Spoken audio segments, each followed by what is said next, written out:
Hi everyone. 10 years ago, I spent 5 weeks in Tibet, one of the most amazing places on this earth, and one of the most widely written about and one of the least understood. So I thought today, given this opportunity with so many people who've probably never been to this part of the world, it'd be a great opportunity to talk a little bit about it. One of the first things you notice when you touch down in Lhasa, which is the dominant city in this part of the world, is the Potala Palace. The Potala Palace, for 300 years until 1889, was the tallest occupied structure in the world.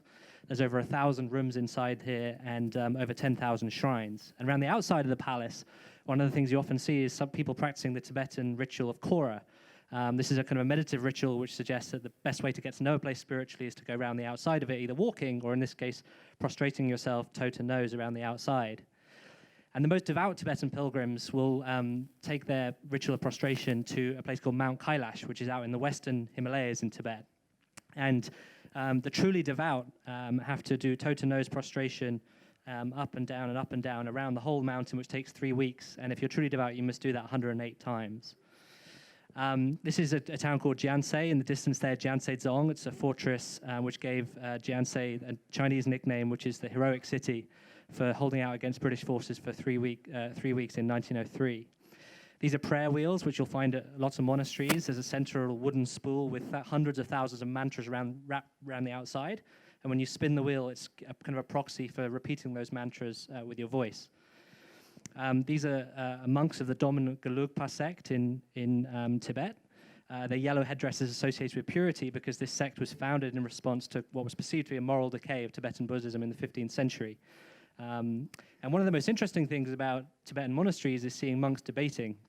One of the things they do is they stand in pairs and they stamp forward like this and clap their hands together and stamp their feet on the ground, the left hand symbolizing wisdom, the right hand symbolizing compassion, and the foot stamp symbolizing closing the world on rebirth in the lower orders. Another very common feature of life in Tibet, yak butter tea. Very common drink. People say nomads drink up to 60 cups a day.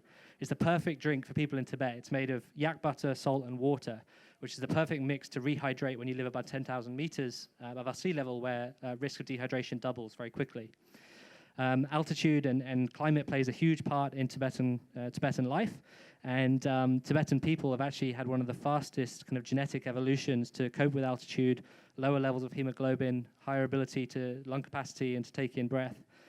And this trip took me to Everest Base Camp. And one of the great things about Everest Base Camp, on the Tibetan side, there aren't many because it's a bit of a shithole, frankly, is the quirky names that the locals have given to some of the canvas tents. The Ritz Crampon being one of my favorite, along with the Two Seasons. As you can see, our fearless correspondent here, I'd love to have a better photo of me at Everest. Questionable hairstyles back in the day, but unfortunately my lens cap froze shut on the morning I woke up at 4 a.m. to take a photo of sunrise over Everest. This, on the way back to Lhasa, we came back through a very much stage-managed ceremony run by the Chinese to introduce the Chinese-sponsored Panchen Lama to the Tibetan people, very controversial figure in China.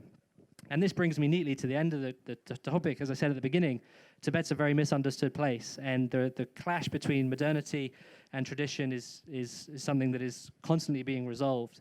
Many Western commentators feel that the Western efforts through projects like the Free Tibet campaign have been counterproductive because essentially what those are trying to do is keep Tibet in its spiritual past. In some academics called it keeping it a spiritual theme park and denying the basic privileges that we have in life, like heating, electricity, and so forth.